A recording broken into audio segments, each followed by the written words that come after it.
All right, so if you're thinking about becoming a digital nomad here in Albania, then this video is for you. My name is Andrea, and I've been a digital nomad in Albania for just over a year now. We do have a thunderstorm going on, so hopefully the thunder and lightning in the background won't be too much of a distraction. All right, so in this video, I'm gonna break down the good and the maybe not so good parts about being a digital nomad here in Albania.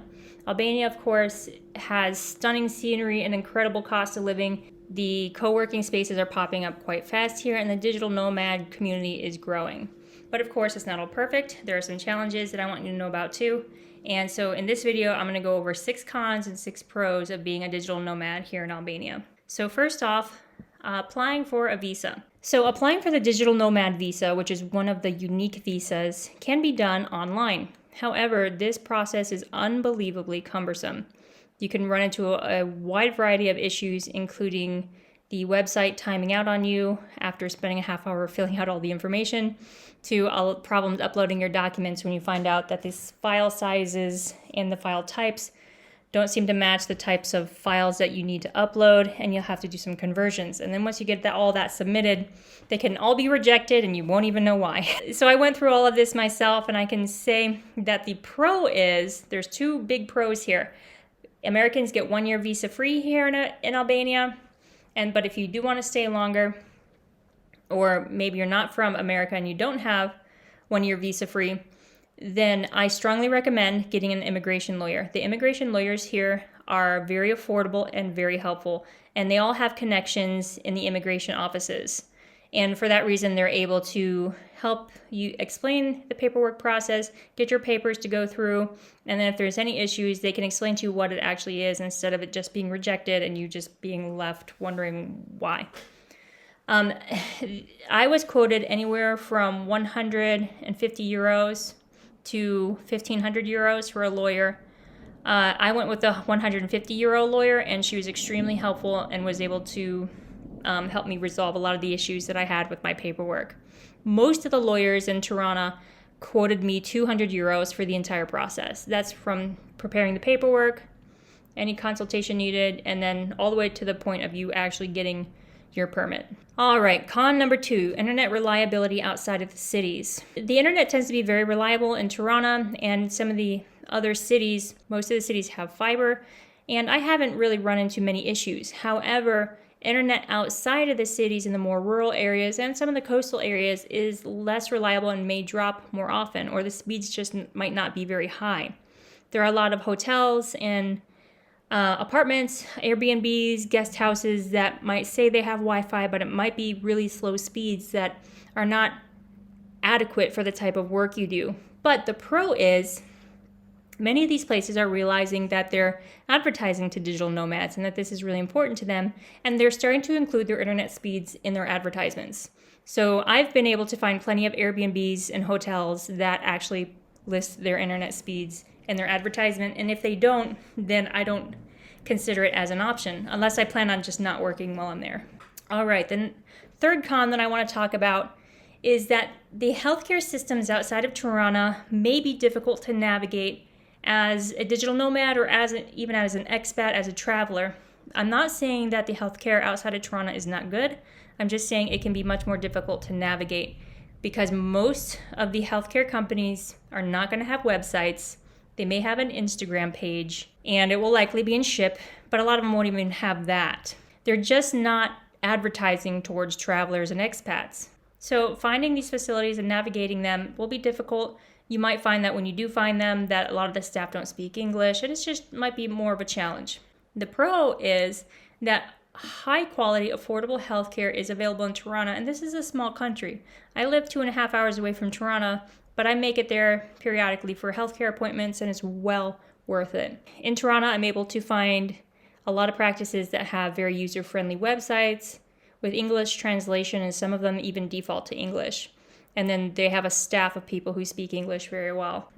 So it's very digital nomad and expat friendly if you're going to be traveling through those areas. But if not, if you're going to be living outside of Tirana and you think you're going to need access to healthcare, just make sure you understand the buses, the cabs, and your options for getting back and forth. So on that note, I do want to talk about Safety Wing. This is a digital nomad health insurance option that I use when I'm on the move. I really like Safety Wing because there are a handful of other options out there, but this one has a very user-friendly website and it's super easy to sign up. It's also really affordable. Their coverage is explained very well. It's very straightforward online. So if you want to learn about digital nomad health insurance, check out the link in my description for Safety Wing. All right, the number 4 con is that the infrastructure here is still developing. Transportation systems are not as polished as Western Europe. Many of the intracity buses are old and don't have air conditioners. It can be challenging to book tickets online as well for some of the public transportation. They don't have great websites. And so navigating your way around the country can be cumbersome.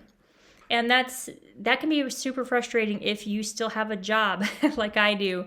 And you have to, I like to carefully plan where I'm going to be. Okay, I have to travel at this time. I have to be at work by that time. Well, with the transportation systems being less sophisticated, there could be a lot of unknowns in your traveling process that can slow things down.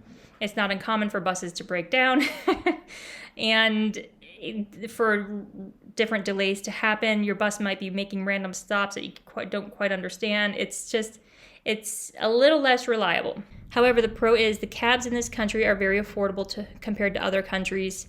You do need to be careful. I have some really good cab drivers that I trust, and I call them every time I need them. But cab drivers are the only people who have ever ripped me off in this country. So what I recommend is when you're getting in a cab, number 1, make sure they have a meter. If they don't have a meter, but you're still willing to travel with them, negotiate the price ahead of time. If you don't feel comfortable doing that, just make sure you get into a cab that has a meter and make sure they turn it on, because sometimes they won't even turn it on, and then you get there and they just throw a random price at you. Now, again, I'm not throwing shade at all the cab drivers here. I have a handful of cab drivers that I absolutely love. They're very wonderful and they're very safe drivers, but not all of them are like that. And, if you're on foot and you're trying to find your way, Albanians are extremely helpful and hospitable people. I have a friend who was wandering around a city. He was looking lost, and a young man came up to him and just said, "Hey, do you need directions?" I guess he could just read it on his face. And my friend told him where he was trying to go, and the young man not only gave him directions, but said, "Hey, I'll just take you there," and walked him to his destination. And that type of hospitality is super common here in Albania. So the number 5 con is there's currently only one airport. However, second one is very close to opening in Vlora, but currently the only one is in Tirana, and it's a small airport, so they have very limited direct flights compared to larger hubs like Lisbon or Barcelona. But the pro, however, is that this is such a great central location in Europe, and it makes getting around the immediate area very affordable. So I've been able to regularly, even in the peak season, find flights from Tirana to Italy for $21. All right, and the number 6 con is the impact of seasonal tourism here. Places that digital nomads tend to love, like Saranda, Vlora, Samil, they are very crowded and expensive in the summer. Prices for many apartments in these areas won't offer 1-year leases and instead may rent out on a month-to-month basis, or they will just separate May, June, July, and August from the rest of the year. So the 8 months of slow season might be one lease, and then the peak season, May, June, July, and August, are going to be rented out separately. I found some incredible 2-bedroom places in Vlora with a beautiful pool and a beautiful view.